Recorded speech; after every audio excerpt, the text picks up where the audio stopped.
Mi esposo me cuidó durante el cáncer. 6 meses después de que me curé, me pidió el divorcio. Me llamo Claire Bennett. Tengo 46 años.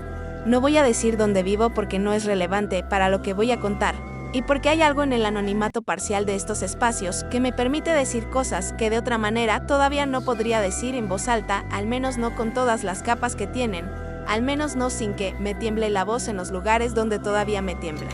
Lo que voy a contar ocurrió durante los últimos 2 años y medio de mi vida, que han sido los peores y los más importantes que he vivido hasta ahora, y uso esas 2 palabras juntas con plena conciencia de que no son contradictorias, aunque durante mucho tiempo creí que lo eran. Soy diseñadora gráfica. Trabajo de manera independiente desde casa desde hace 12 años, lo cual resultó ser una coincidencia afortunada con lo que vino después porque al menos mi forma de ganarme la vida no dependía de poder estar en ningún lugar físico concreto, en ningún horario concreto. Tengo una hija que se llama Nora, que tiene 16 años, que es la persona más honesta y más directa que conozco y que heredó esa directitud de su padre, lo cual es una de esas ironías de la vida que aprendes a sostener con cierto humor negro cuando ya pasó suficiente tiempo. Tengo un gato naranja enorme que se llama Biscat y que el veterinario considera clínicamente obeso, pero que lleva ese diagnóstico con una indiferencia admirable. Y tengo, desde hace aproximadamente 8 meses, una vida que es completamente mía de una manera que no lo había sido en mucho tiempo, lo cual es aterrador y liberador a partes iguales y que todavía no sé bien cómo habitar del todo. Mi ex esposo se llama Daniel. Tiene 49 años, es arquitecto y fue mi esposo durante 16 años antes de que dejara de serlo. No voy a hablar de él con rencor porque no es lo que siento o no es lo único que siento, y el rencor sin matices es una simplificación que le hace un flaco favor a la verdad de lo que fue nuestra historia. Fue mi mejor amigo durante mucho tiempo. Fue el hombre con quien construí una vida que desde afuera parecía exactamente lo que queríamos que pareciera. Estable, afectuosa, con sus roces normales pero fundamentalmente sólida. Fue también el hombre que se quedó a mi lado durante 18 meses mientras yo me moría y luego no me morí, y que 6 meses después de que no me morí me dijo que se había enamorado de otra persona durante ese tiempo y que necesitaba irse. Esas 2 cosas son verdad al mismo tiempo. Aprender a sostenerlas simultáneamente ha sido el trabajo central de este último año. Pero empiezo desde el principio, que es lo correcto. El diagnóstico llegó en un martes de octubre de hace 2 años y medio. Lo digo con esa precisión porque el día de la semana se grabó en mí de una manera que los martes de octubre todavía tienen una textura ligeramente diferente a los otros días, una densidad que no tenían antes. Era un martes ordinario, había llevado a Nora a la escuela, había tomado café, había empezado a trabajar en un proyecto de identidad visual para un cliente nuevo. La cita con el médico era a las 11 de la mañana y era lo que en ese momento clasificaba como un trámite. Había encontrado un bulto en el pecho izquierdo 3 semanas antes. Durante una revisión rutinaria en la ducha, había ido al médico, me habían mandado a hacer estudios y ese martes iba a buscar los resultados que asumía iban a ser benignos porque tenía 43 años y no tenía historial familiar de cáncer y era el tipo de persona que hace ejercicio y come razonablemente bien y a quien no le pasan cosas como esa. Cáncer de mama. Estadio 2. Esas 3 palabras aterrizaron en mí de una manera que no tiene analogía exacta o que tiene demasiadas analogías y ninguna las captura del todo. El médico siguió hablando después de decirlas, explicando el tipo específico, las opciones de tratamiento, los porcentajes de éxito, la importancia de empezar rápido. Yo lo escuché desde algún lugar que estaba físicamente en esa silla, frente a su escritorio, pero que emocionalmente estaba a mucha distancia de la escena, como cuando ves algo ocurrir desde muy lejos y sabes qué está pasando, pero el cerebro no puede traducirlo todavía en experiencia real. Llamé a Daniel desde el estacionamiento del consultorio. Estaba sentada en el carro, con las llaves en la mano, sin haber encendido el motor. Le dije lo que me habían dicho y él tardó un segundo en responder, ese segundo que necesitas cuando recibes algo que tampoco esperabas recibir, y luego me dijo que ya iba, que me esperara, que no manejara todavía. Llegó en 20 minutos.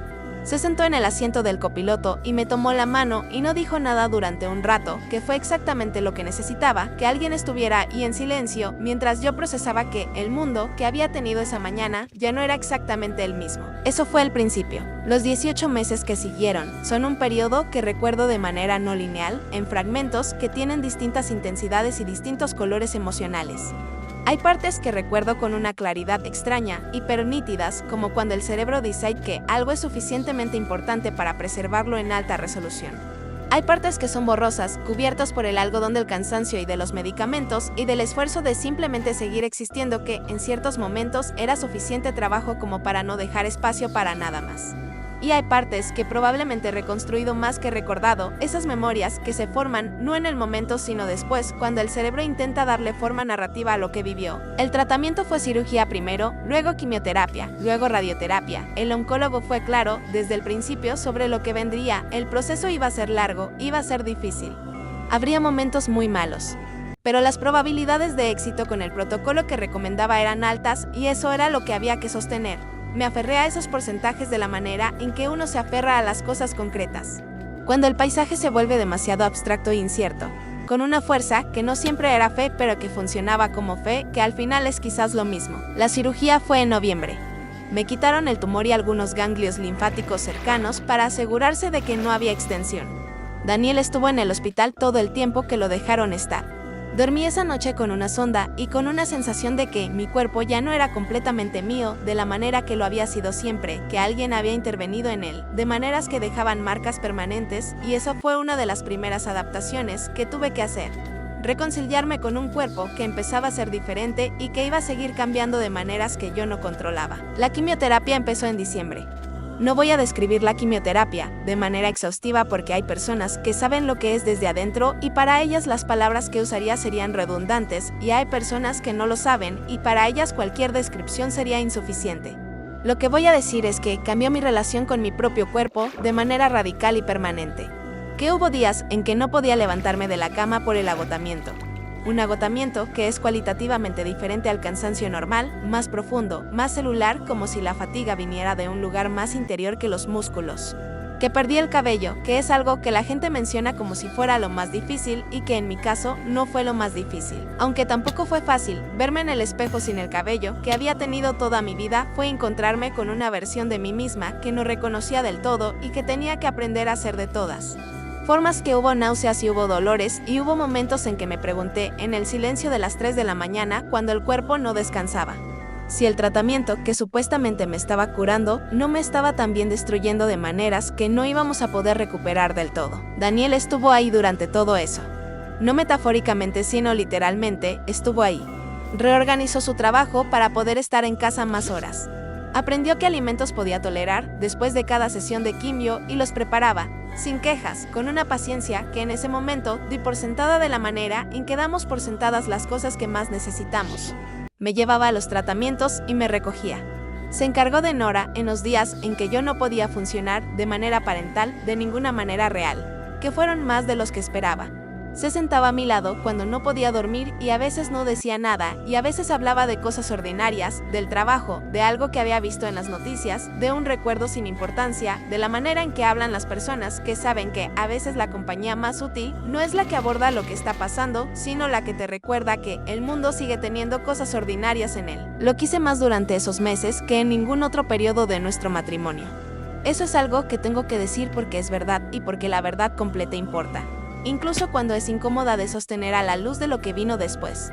Lo quise con esa gratitud que tiene la intensidad del amor romántico, pero que es cualitativamente diferente, más vulnerable, más desnuda, sin los filtros que normalmente usamos para proteger nuestros sentimientos de la exposición total. Cuando estás enferma de esa manera, cuando dependes de alguien de esa manera, los muros que normalmente mantienes entre tú y las otras personas simplemente no puedes sostenerlos y lo que queda debajo es algo que es al mismo tiempo más frágil y más real que lo que había antes. No sospechaba nada. Eso también tengo que decirlo, aunque sé que hay gente que leerá esto y pensará que debería haberlo sabido. Que siempre hay señales. Quizás las había. Quizás mi capacidad de leer las señales estaba completamente ocupada en otra cosa durante 18 meses y simplemente no tenía recursos disponibles para ver lo que no quería ver. O quizás Daniel era muy bueno en cargar las dos cosas simultáneamente. No lo sé todavía y quizás no importa saberlo. Lo que importa es lo que vino después. El alta médica definitiva llegó en un jueves de abril. Año y medio después del diagnóstico, 6 meses después de terminar la radioterapia, con los últimos estudios de seguimiento, mostrando lo que el oncólogo llamó respuesta completa, que es la manera clínica y precisa de decir que no quedaba rastro detectable de la enfermedad. Me senté frente al médico y escuché esas palabras y esperé sentir algo que se pareciera a la euforia que había imaginado sentir en ese momento durante meses, en los días más difíciles, cuando me decía que, si llegaba a ese momento, todo iba a valer la pena. Lo que sentí fue más complicado que la euforia. Había alivio, sí, un alivio tan profundo que era casi físico, como cuando aflojas algo que has tenido apretado tanto tiempo que ya no sabes qué, lo tienes apretado hasta que lo sueltas. Había algo parecido a la incredulidad, esa incapacidad de integrar completamente una buena noticia después de tanto tiempo de noticias que no lo eran. Y había también algo inesperado que no supe nombrar bien en ese momento, pero que con el tiempo he aprendido a llamar por su nombre: miedo. Miedo de salir del modo de supervivencia que había sido mi modo de operación durante 18 meses y tener que volver a ser simplemente una persona viviendo su vida, sin la estructura del tratamiento, sin la claridad bruta de la enfermedad que te dice todos los días cuál es la prioridad. Daniel me abrazó en el estacionamiento del consultorio, igual que 18 meses antes, pero al revés. Y yo me quedé en ese abrazo durante más tiempo de lo que los abrazos normalmente duran, porque lo necesitaba y porque me lo permitió. Llamamos a Nora juntos y ella gritó de una manera que hizo que los dos nos riéramos, de ese tipo de risa que tiene lágrimas mezcladas. Esa noche cenamos los tres en el restaurante favorito de Nora, que es una cadena italiana que a mí nunca me ha entusiasmado demasiado, pero que ese día me pareció perfecta porque era lo que ella quería, y querer lo que ella quería me parecía el lujo más grande que podía permitirme. Recuerdo esa cena con una calidad particular, esa calidad de las cosas que sabes que van a ser el último momento de algo, aunque no sepas todavía de qué. Recuerdo a Nora hablando de sus planes para el verano con esa energía suya de adolescente para quien el futuro inmediato es la única escala de tiempo que existe. Recuerdo a Daniel escuchándola con esa tensión suya que siempre me había gustado, esa manera de darle a la persona que habla la sensación de que lo que dice importa. Recuerdo haberlos mirado a los dos desde el otro lado de la mesa y haber pensado algo que tenía la calidad de una conclusión, que había valido la pena. Todo lo que había sido difícil había valido la pena porque había llegado a ese restaurante italiano mediocre con estas dos personas, y eso era suficiente, era más que suficiente, era todo. Lo que no sabía era que Daniel llevaba semanas preparando lo que me iba a decir. No lo supe en ese momento, lo supe después, cuando reconstruí la cronología de las cosas que habían ocurrido y que yo no había visto. Y la imagen de esa cena se superpuso con ese conocimiento posterior, de manera que es difícil de separar la cena que fue hermosa y la cena vista desde lo que vino después, que tiene una tristeza que la cena en sí misma no tenía cuando la viví. Daniel me pidió que habláramos 2 semanas después del alta. Así lo dijo, que necesitaba hablar conmigo de algo importante. Lo dijo un domingo por la mañana, con Nora en casa de una amiga, con el café recién hecho en la cocina, con esa luz de domingo que es la luz más ordinaria del mundo y que ese día se sentía casi cruel en su normalidad. Me dijo que se sentara, que iba a decirme algo difícil. Me dijo que, ahora que yo estaba bien, que el peligro había pasado, que yo estaba de pie recuperándome y volviendo a ser la persona que había sido antes de la enfermedad. Ya no podía seguir siendo honesto consigo mismo, sin ser honesto conmigo, que se lo debía a mí, que no podía quedarse por las razones equivocadas, ahora que las razones que lo habían mantenido aquí durante el tiempo difícil ya no existían de la misma manera. Me quedé mirándolo durante un momento que se sintió muy largo. Lo que ocurrió en mí durante ese momento es algo que he intentado describir varias veces y que siempre queda incompleto porque era demasiado simultáneo para ser narrado de manera lineal. Había shock. Aunque en retrospectiva, no sé si era shock verdadero o era la respuesta automática del cuerpo a la información que no puede procesar de inmediato. Había dolor. Pero el dolor tardó un momento en llegar, como pasa con ciertos golpes físicos, donde la sensación no es inmediata, sino que llega después de un segundo de nada. Había rabia, que llegó junto con el dolor y que tenía la calidad específica de la rabia de quien siente que le han mentido. Aunque técnicamente Daniel no me había mentido durante el tratamiento, sino que había guardado algo, que no es exactamente lo mismo, pero que tampoco es completamente diferente. Y había, debajo de todo eso, algo que no esperaba encontrar ahí y que me tomó mucho tiempo reconocer como lo que era. Algo parecido a entender, no a perdonar, no todavía, sino simplemente a entender que lo que me estaba diciendo era más complicado que la traición limpia, que había sido más fácil de procesar. No me levanté de la silla, no grité, no tiré nada, hice lo que hago cuando algo me excede, me quedé muy quieta y me volví hacia adentro, hacia ese lugar interior donde proceso las cosas antes de que salgan. Y me quedé ahí durante un momento, mientras él esperaba y el café se enfriaba en las tazas y la luz de domingo seguía siendo cruelmente normal afuera de la ventana. Le pregunté, con una voz que reconocí como mía, aunque sonaba diferente de lo que esperaba, ¿cuánto tiempo llevaba sintiéndose así? Me dijo lo del 9º mes. Le pregunté si todavía estaba en contacto con esa persona. Me dijo que sí. Le pregunté si la quería. Tardó en responder esa pregunta. Y ese tardarse me dio la respuesta antes de que la dijera. Dijo que sí. Le dije que necesitaba que se fuera de la casa esa noche. no de manera permanente todavía, sino que necesitaba espacio físico inmediato. Que no podía estar bajo el mismo techo esa noche con esa información nueva. Él asintió y recogió algunas cosas y se fue a la casa de su hermano. Y yo me quedé sola en la cocina con las 2 tazas de café frío y la luz de domingo y el gato Biscat que se subió a la silla vacía de Daniel como si fuera el movimiento más natural del mundo. Llamé a mi mejor amiga, que se llama Michelle. Desde esa cocina, le dije lo que había pasado. Ella vino en 40 minutos y se quedó hasta la madrugada y no hizo ninguna de las cosas que se supone que no debes hacer cuando alguien te cuenta. Algo así, no lo llamó por los nombres que te dan ganas de llamarlo, no me dijo lo que tenía que sentir, no construyó ninguna narrativa de quién era el malo y quién era la víctima. Solo estuvo ahí. ¿Qué es lo que necesitaba? Que es siempre lo que más se necesita. Si esta historia te está gustando, no olvides dejar tu like y suscribirte. Los meses que siguieron al domingo del café frío son los que más me han costado organizar en una narrativa coherente porque la coherencia implica un arco, un progreso. Y la realidad de esos meses fue mucho más desordenada, 2 pasos hacia adelante y 1 hacia atrás. Días en que pensaba que estaba bien y noches en que me quedaba despierta, con el corazón acelerado en la oscuridad, sin poder identificar exactamente con qué estaba. Si con el dolor de la pérdida, o con la rabia, o con algo más viejo que todo eso que la enfermedad y el divorcio. Juntos habían despertado. Lo que sí puedo contar, de manera ordenada, es esto: Daniel y yo nos separamos, de manera formal, en los 2 meses siguientes. Tuvimos varias conversaciones más, algunas más difíciles que otras, todas con esa calidad de las conversaciones que están terminando algo que duró mucho tiempo y que por tanto tienen una densidad que las conversaciones ordinarias no tienen. En esas conversaciones me enteré de más detalles que en algún momento pedí saber y en otro momento habría preferido no saber: el nombre de la otra persona, que era una colega del trabajo con quien había empezado a apoyarse emocionalmente cuando el peso de ser cuidador se había vuelto demasiado pesado para cargarlo solo. No la conocía bien, lo que de alguna manera era más fácil que si hubiera sido alguien que yo conocía y quería. Eso es algo que tuve que procesar, que Daniel había necesitado apoyo durante el tiempo en que yo estaba enferma. Que ser cuidador de tiempo casi completo de alguien con cáncer, mientras además trabajas y crías a un adolescente y mantienes la estructura de una vida que sigue existiendo, aunque todo en ella sea difícil, es una carga que no desaparece porque el que la carga sea el sano y no el enfermo.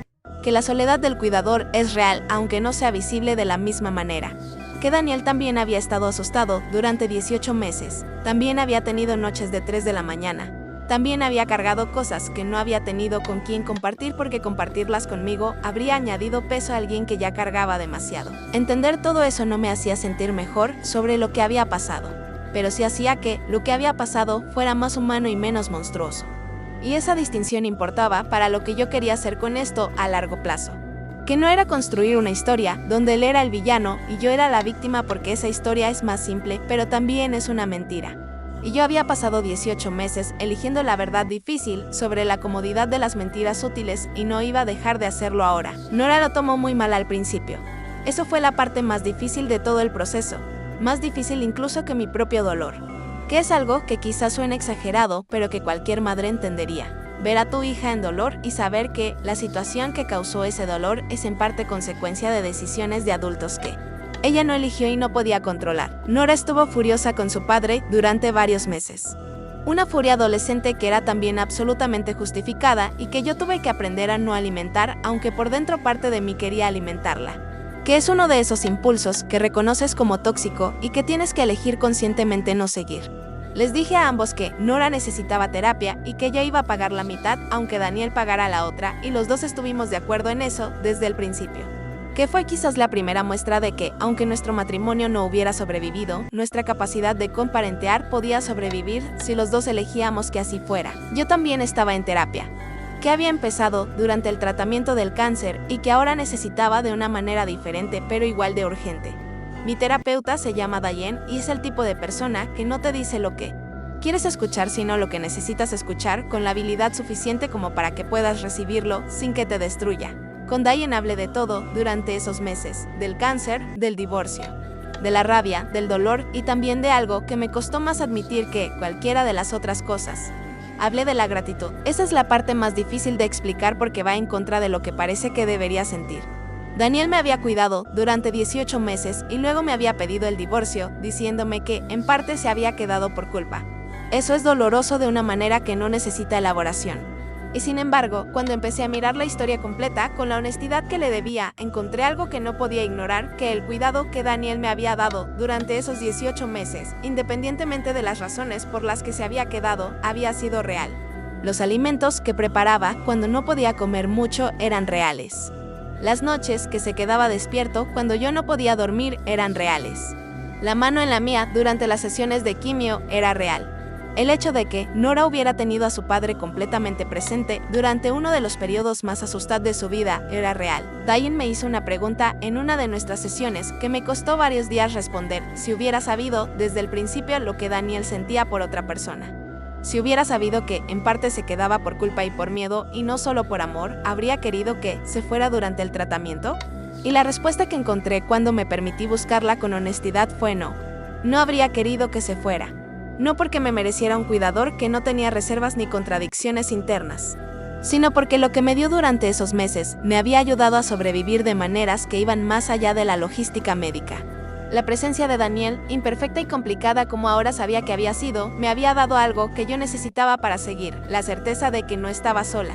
Y esa certeza había sido real, aunque la persona que me la daba llevara por dentro cosas que yo no sabía. Eso es lo más complicado de sostener y también lo más importante que he aprendido de todo esto, que el amor y las contradicciones pueden coexistir. Que alguien puede cuidarte bien y al mismo tiempo estar pasando por cosas propias que no puedes ver. Que la ayuda que recibes no pierde su valor real por el hecho de que quien la da sea un ser humano imperfecto con su propio caos interior. Que el cuidado de Daniel durante el cáncer me salvó la vida de más de una manera. Y que eso es verdad al mismo tiempo que es verdad que lo que hizo después me dolió profundamente y que el matrimonio no sobrevivió y que no tengo que elegir entre esas dos verdades porque las dos caben en la misma historia. Los trámites del divorcio fueron relativamente ordenados dado las circunstancias. No fue un divorcio lleno de hostilidad, lo cual no significa que fuera fácil, sino que ambos decidimos desde el principio que no íbamos a usar los mecanismos legales como instrumentos de guerra porque Nora nos veía y porque todavía nos quedaba suficiente respeto mutuo como para no destruirlo completamente en el proceso. Llegamos a acuerdos sobre la casa, sobre los gastos de Nora, sobre las cosas prácticas que se acuerdan cuando desmontas una vida compartida de 16 años con la eficiencia fría que requiere ese proceso, aunque por dentro nada sea frío. Firmamos los papeles en un miércoles de octubre, exactamente 2 años después del diagnóstico de cáncer. No sé si esa coincidencia de fechas fue accidental o si el universo tiene un sentido del humor particular.